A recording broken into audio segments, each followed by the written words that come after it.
kembali lagi di pojok statistik.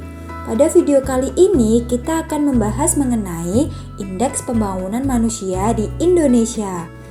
Indeks Pembangunan Manusia atau yang biasa kita kenal dengan IPM adalah sebuah indikator yang menunjukkan pengembangan terutama dalam pembangunan sumber daya manusianya. Nah, apa aja sih manfaat atau tujuan dari IPM? Manfaat atau tujuan dari IPM adalah yang pertama, merupakan indikator penting untuk mengukur keberhasilan dalam upaya membangun kualitas hidup masyarakat. Kemudian, IPM dapat menentukan peringkat atau level pembangunan suatu wilayah atau negara. Dan bagi Indonesia, IPM merupakan data strategis karena selain sebagai ukuran kinerja pemerintah, IPM juga digunakan sebagai salah satu alokator penentuan dana alokasi umum atau yang disingkat dengan DAU. Capaian pembangunan manusia di suatu wilayah pada waktu tertentu dikelompokkan dalam 4 kelompok, yaitu yang pertama ada kelompok sangat tinggi dengan IPM lebih dari sama dengan 80, kemudian kelompok tinggi dengan IPM antara 70 hingga 80, kemudian kelompok sedang dengan IPM antara 60 hingga 70, dan kelompok rendah dengan IPM kurang dari 60. Pada 5 tahun terakhir, IPM di Indonesia tergolong pada kelompok tinggi.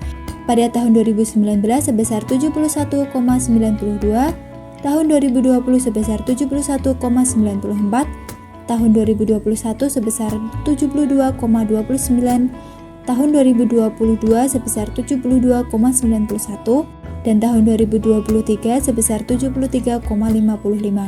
Terlihat bahwa dalam 5 tahun terakhir nilai IPM di Indonesia selalu mengalami kenaikan. Dimensi dasar Indeks Pembangunan Manusia terbagi menjadi 3, yaitu kesehatan, pendidikan, dan standar hidup layak. Pertama, kita akan membahas mengenai dimensi kesehatan, yaitu angka harapan hidup. Angka harapan hidup atau AHH pada waktu lahir merupakan rata-rata perkiraan banyak tahun yang dapat ditempuh oleh seseorang selama hidup.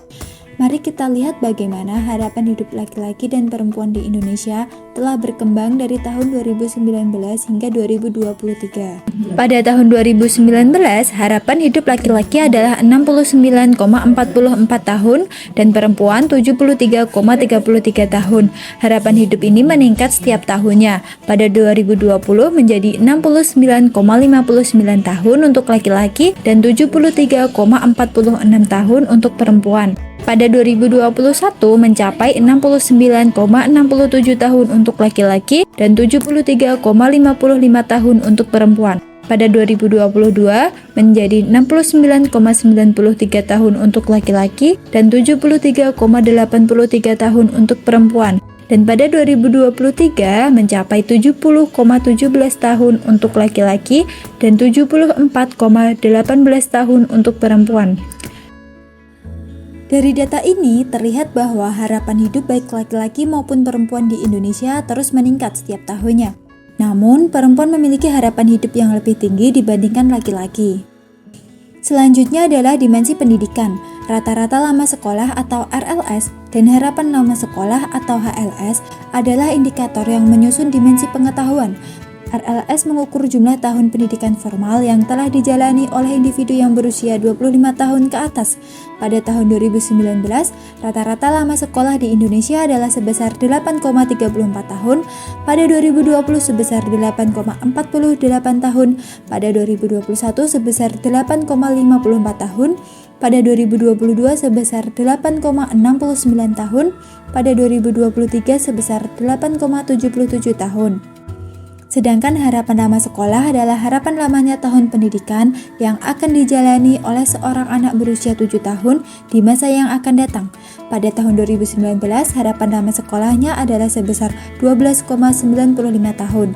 Pada 2020 sebesar 12,98 tahun, pada 2021 sebesar 13,08 tahun, pada 2022 sebesar 13,10 tahun, dan pada 2023 sebesar 13,15 tahun. Harapan lama sekolah 5 tahun terakhir ini setara dengan tahun pertama di perkuliahan. Dimensi yang terakhir adalah standar hidup layak, yaitu pengeluaran per kapita yang disesuaikan. Pengeluaran per kapita adalah biaya yang dikeluarkan untuk konsumsi anggota rumah tangga pada periode tertentu.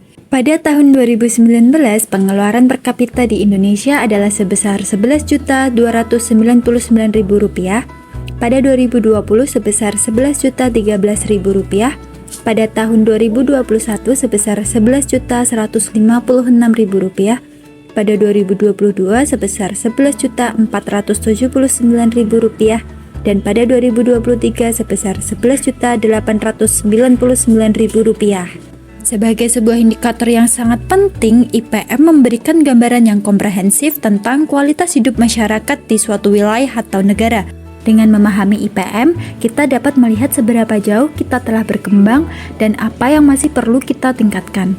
Terima kasih telah menonton video kali ini. Jika Anda merasa video ini bermanfaat, jangan lupa untuk memberikan like dan subscribe agar Anda tidak ketinggalan konten-konten menarik dari Pojok Statistik UNS.